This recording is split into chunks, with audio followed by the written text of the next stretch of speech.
नमस्कार दोस्तों, आप सभी का स्वागत है।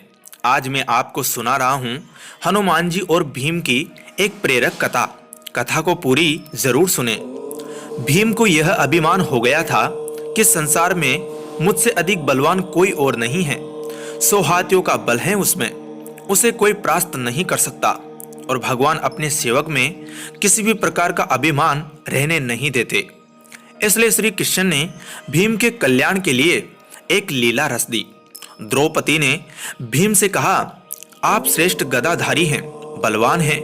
आप गंधमादन पर्वत से दिव्य वरस के दिव्य पुष्प लाकर दे, मुझे अपनी वेणी में सजाने हैं। आप समर्थ हैं, ला सकते हैं, लाकर देंगे ना दिव्य कमल पुष्प। भीम द्रौपदी के आग्रह को टाल नहीं सके। गदा उठाई और गंधमादन पर्वत की ओर चल पड़े, मदमस्त हाथी की तरह, किसी तनाव से मुक्त, निडर। भीम कभी गदा को एक कंधे पर रखते, कभी दूसरे पर रखते, बेफिक्री से गंधमादन पर्वत की ओर जा रहे थे। सोच रहे थे, अब पहुंचा कि तब पहुंचा। दिव्य पुष्प लाकर द्रौपदी को दूंगा, वह प्रसन्न हो जाएगी। लेकिन अचानक उनके बढ़ते कदम रुक गए। देखा, एक वृद्ध लाचार और कमजोर वानर मार्ग के एक बड़े पत्थर पर बैठा है। उसने अपनी पूंछ आगे के उस पत्थर तक बिछा रखी है जिससे रास्ता रुक गया है। पूंछ हटाए बिना आगे नहीं बढ़ा जा सकता। अर्थात उस वानर ने अपनी पूंछ से मार्ग रोक रखा था। और कोई भी बलवान व्यक्ति किसी को उलांघ कर मार्ग नहीं बनाता, बल्कि मार्ग की बाधा को हटाकर आगे बढ़ता है।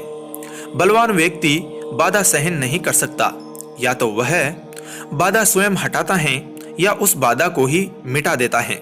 इसलिए भीम भी रुक गए। जब मद, अहंकार और शक्ति बढ़ जाती हैं तो आदमी अपने आप को आकाश को छूता हुआ समझता है। वह किसी को खातिर में नहीं लाता और अत्यधिक निरंकुश शक्ति ही व्यक्ति के विनाश का कारण बनती है।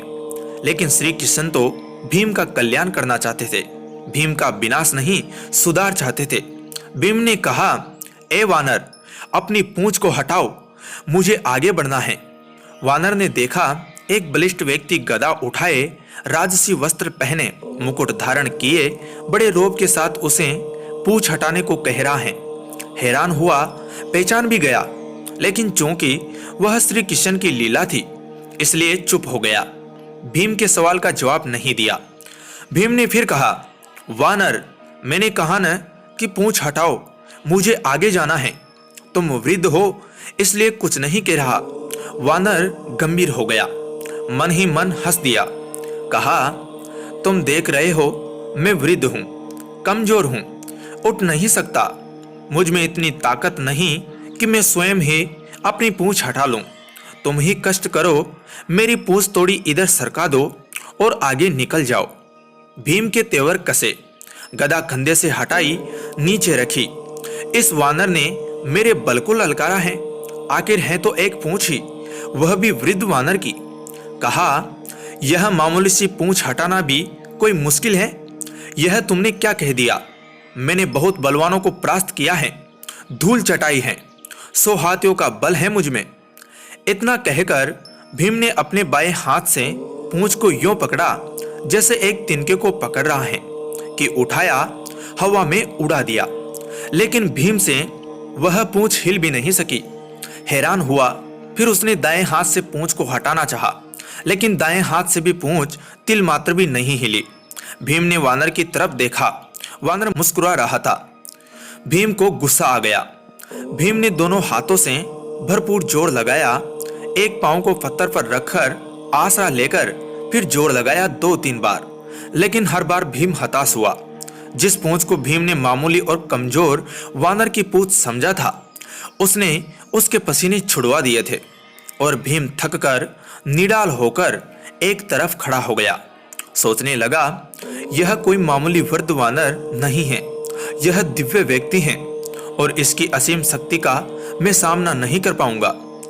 विनम्र और झुका हुआ व्यक्ति ही कुछ पाता है, अकड़ उसे ले डूबती है, ताकत कपूर हो जाती है।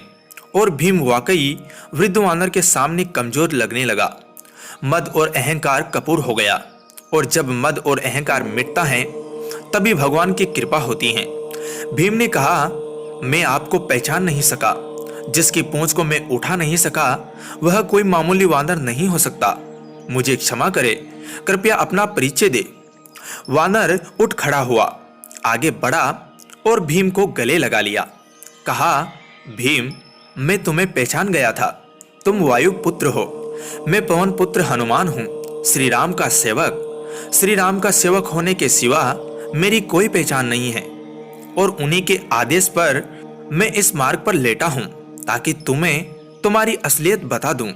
रिश्ते से मैं तुम्हारा बड़ा भाई हूँ और इसलिए बड़े भाई का कर्तव्य निभाते हुए प्रभु के आशीर्वाद से तुम्हें याद दिला रहा हूँ। शक्ति का, ताकत का अभिमान न करो, क्योंकि यह ताकत और बल तुम्हारा नहीं, भगवान ने ही इसे दिया है।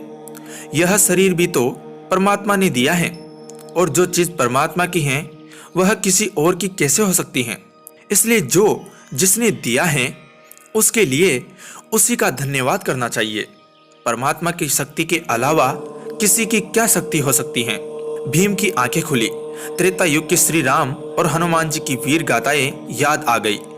प्रेम और श्रद्धा से भीम की आंखें भी खुल गई और भावों के इसी प्रवाह में भीम ने हनुमान जी को समुद्र लांघने के समय पर धारण किए गए विशाल रूप का दर्शन कराने का अनुरोध कर दिया और हनुमान जी ने श्री राम की कृपा से अपना आकार वैसा ही बढ़ाया जैसा उन्होंने 100 योजन समुद्र लांघने के समय धारण किया था। यह देख भीम हैरान रह गया। वह कभी हनुमान जी के चरणों में देखता और कभी उनके आकाश छूते मस्तक को, जिसे वह देख ही नहीं पा रहा था। हनुमान जी ने कहा, भीम, मेरे इस रूप को तुम देख नहीं पा रहे, लेकिन मैं श्री राम की कृपा से इससे भी बड़ा रूप धारण कर सकता हूँ। भीम ने हाथ जोड़कर सिर झटक दिया और हनुमान जी के चरणों में गिर पड़ा। दोस्तों, भौतिक पद, प्रतिष्ठा और धन का अभिमान कैसा, ये तो कभी भी नष्ट हो सकते हैं। भौतिक पदार्थ भौतिक सुख ही देते हैं, लेकिन परमात्मा की कृपा तो शाश्वत होती है, जिसे कोई छीन नहीं सकता, चोर चुरा नहीं सकता। आदमी को उसी दायरे में रहना चाहिए जिसमें परमात्मा रखे। परमात्मा की इच्छा के बिना तो पत्ता भी नहीं हिल सकता। इंसान की जिंदगी का क्या भरोसा, किसी भी मोड़ पर 4 कदम की दूरी पर खत्म हो सकती है। कथा को पूरी सुनने के लिए धन्यवाद दोस्तों। जय हिंद, जय भारत।